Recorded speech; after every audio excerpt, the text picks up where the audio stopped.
যখন গণেশ উল্টাইছে তখন তাদের মাথা খারাপ হয়ে গেছে। ওরা কত বড় উগ্র! ভারত নামের একটা রাষ্ট্রকে প্রণাম করলে স্বাস্থ্য সেবা দেবে।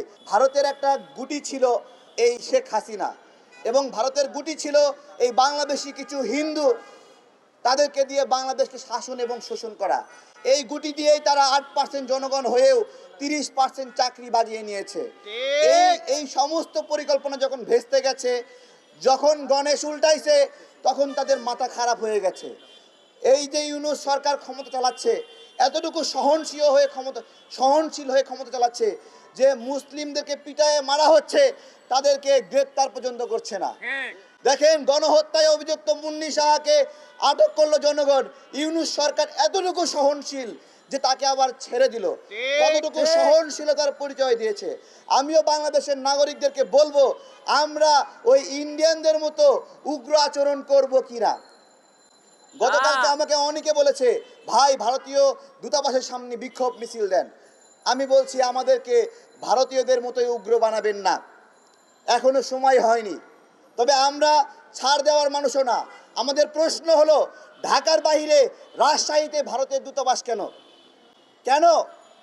চট্টগ্রামে কেন? যশোরে, খুলনায় কেন?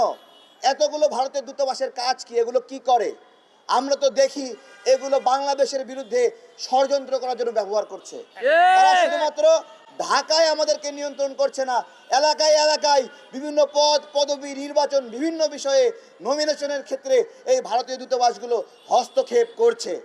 এখন আমরা সরকারের প্রতি বলি, শান্তিপূর্ণ কথা, কোনো মারামারি কেচালের দরকার নাই। আপনারা এই সকল দূতাবাসকে বাংলাদেশ থেকে বহিষ্কার করেন।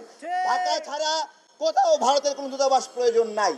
এবং ভারতের বিভিন্ন জায়গায় বাংলাদেশে যে দূতাবাসগুলো রয়েছে, উপদূতাবাস রয়েছে, একটা দূতাবাস রেখে সকল উপদূতাবাস থেকে বাংলাদেশের অফিসারদেরকে ফেরত নিয়ে আসেন। প্রয়োজন নাই। এই সমস্ত কিছুর বেনিফিট শুধুমাত্র রাষ্ট্র হিসেবে ভারত পায়।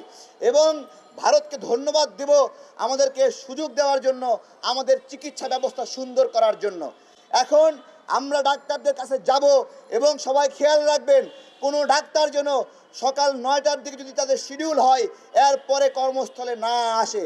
যদি কর্মস্থলে না আসে, সেখানে লাইভ শুরু করে দেবেন যে অমুক ডক্টর এখনো কাজে জয়েন করে নাই, আমরা লাইভে সম্প্রচার করছি।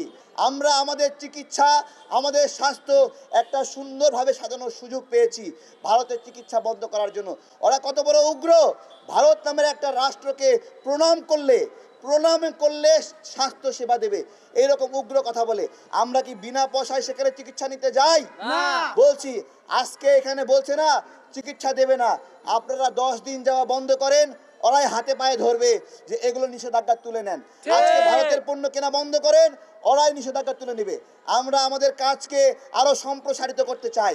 আমরা আমাদের ভারতের এই আগ্রাসনের বিরুদ্ধে আরো দুরন্তর আন্দোলন তৈরি করতে চাই। তবে সেটা সন্ত্রাস নয়, হিংস্রতা নয়।